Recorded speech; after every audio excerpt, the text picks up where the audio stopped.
LPU ప్లేస్మెంట్ల రికార్డులు సృష్టిస్తోంది. Final year student 2.5 కోట్ల ప్యాకేజ్ పొందుతున్నారు. 1700 మందికి పైగా ఎల్పియు స్టూడెంట్స్ 10 లక్షల నుంచి 2.5 కోట్ల ప్యాకేజెస్ పొందారు.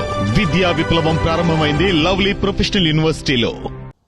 ఎవరు అడగల, ఉద్యమం కూడా చేయలే. అప్పుడు 2014లో నారా చంద్రబాబు నాయుడు గారు అధికారంలోకి రావడం కోసం అనేకమైన వాగ్దానాలు ఇస్తూ కాపుల్ని 6 మాసాల్లో నేను బీసీలో చేరుస్తాను కమిషన్ వేసి అని చెప్పడమే కాదు, మేనిఫెస్టోలో పెట్టాడు. ఆయన వచ్చి సంవత్సరంన్నరైనా కమిషన్ కూడా వేయలేదు. వేయకపోతే ముద్రగడ పద్మనాభం గారు ఉద్యమం చేశారు, కాపులందరినీ సమీకరించారు. ఆ ఉద్యమాల్లో కులం కాబట్టి ఎవరైనా ఒకటి మాత్రం వాస్తవం, పుట్టిన ఊరు, పుట్టిన కులం, తల్లి తండ్రి వీళ్ళ మీద ఒక ప్రేమ సెంటిమెంట్ ఉంటుంది.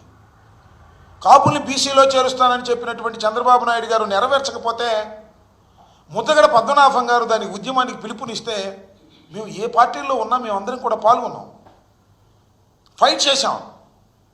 అయినా చంద్రబాబు నాయుడు గారు చేయలేదు, అది వేరే అంశం. నేను ఇక్కడ మీకు గుర్తు చేస్తున్నా, ఉద్యమం చేసినప్పుడు ముద్రగడ పద్మనాభం గారు ఒక పిలుపు ఇచ్చారు, పళ్ళేలు కొట్టండి అని. గ్రామాల్లో సైతం కాపులు పళ్ళేలు కొడితే కేసులు పెట్టారు. తుని బహిరంగ సభకు పిలుపునిస్తే ఇక్కడ నుంచి బయలుదేరి వెళుతుంటే వారి మీద నోట్ చేసుకుని కేసులు పెట్టారు చంద్రబాబు నాయుడు గారి ప్రభుత్వంలో. కొన్ని వందల వేల కేసులు కాపుల మీద పెట్టారు. తర్వాత తునిలో బహిరంగ సభ జరిగింది, పెద్ద ఎత్తున కాపు సమాజం అంతా వచ్చింది, కాపుల్ని బీసీలో చేర్చాలని గర్జించింది. అక్కడ ఒక సంఘటన జరిగింది, రత్నాచల్ ఎక్స్ప్రెస్ ఆ బహిరంగ సభకు దగ్గరలోనే ఉన్న ట్రాక్ మీద కాలిపోయింది, దహనం అయింది. అది కాపులే తగలబెట్టారు అని చంద్రబాబు నాయుడు గారి ప్రభుత్వం కేసు పెట్టింది. ముద్రగడ పద్మనాభం గారి మీద కేసు పెట్టింది. ఆయన కాక 40 మంది మీద కేసు పెట్టింది. సరే బాగానే ఉంది. ఆ తర్వాత వస్తా. ఆ తర్వాత ముద్రగడ పద్మనాభం గారు నిరాహార దీక్ష చేస్తుంటే ఆయన ఇంటి తలుపులు పగలగొట్టి తీసుకొచ్చి ఆసుపత్రిలో పెట్టారు. ఇవాళ కూడా మనం చూస్తున్నాం కదా, అరెస్ట్ చేస్తే ఎవరు మాట్లాడడానికి వీల్లేదు, ఎవరు కలవడానికి వీల్లేదని ఈ విధంగా ఆంక్షలు పెట్టి వాళ్ళ వైఎస్ఆర్ కాంగ్రెస్ పార్టీ నాయకులు అరెస్ట్ చేసినప్పుడు వేధిస్తున్నారు. ఆ రకంగా ముద్రగడ పద్మనాభం గారికి పేపర్ కూడా వెళ్ళలేదు, సెల్ కూడా మాట్లాడనివ్వలేదు, టీవీ కూడా చూడనివ్వలేదు. అలా నిర్బంధిస్తే కుమిలిపోయాడు. నేనప్పుడు గుర్తు చేస్తున్నా, హోటల్ హయత్ హైదరాబాద్లో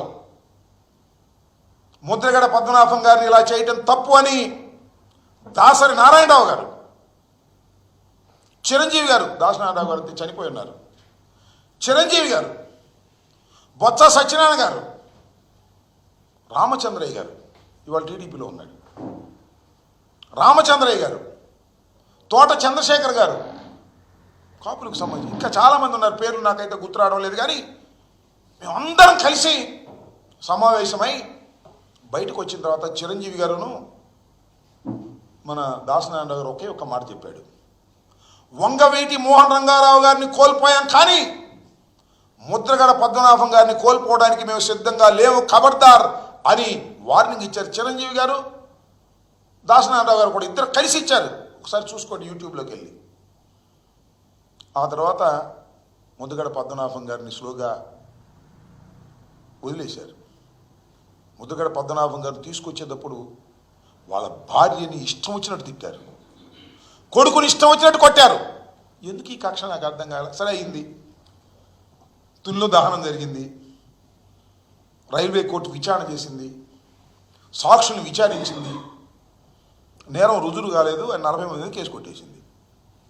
ఆ రోజునే ఈనాడులో కూడా కేసు కొట్టేసినప్పుడు కూడా చాలా వ్యంగ్యంగా, చాలా కక్షగా ఐటెం వేశారు. ఆ రోజునే నేను చెప్పాను, ఎందుకు మీ కడుపు మంట రామోజీరావు గారు కేసు కొట్టేస్తే రుజువు కాకపోతే అని. ఇవాళ మళ్ళీ ఈ జీవో రిలీజ్ చేసి మళ్ళీ దీన్ని తోడి ఎవరి మీద కక్ష తీసుకోవాలని, ముద్రగడ పద్మనాభం గారి మీద కక్ష తీసుకోవాలని. ముద్రగడ పద్మనాభం గారు ఒక్కడు కాదని మనం చేస్తున్నా. కాపు ఉద్యమానికి నాయకత్వం వహించినటువంటి వ్యక్తి ముద్రగడ పద్మనాభం గారు. It is our sentiment. నువ్వు మమ్మల్ని గోకావు, మేము అధికారంలోకి వస్తే 6 నెలల్లో నీ ఇస్తామని నువ్వు చేయలేదు. ఉద్యమం చేశారు, కక్ష కట్టావు, అయిపోయింది, అవన్నీ మర్చిపోయారు. ఇంకొక విషయాన్ని కూడా ఇక్కడ చెప్తా.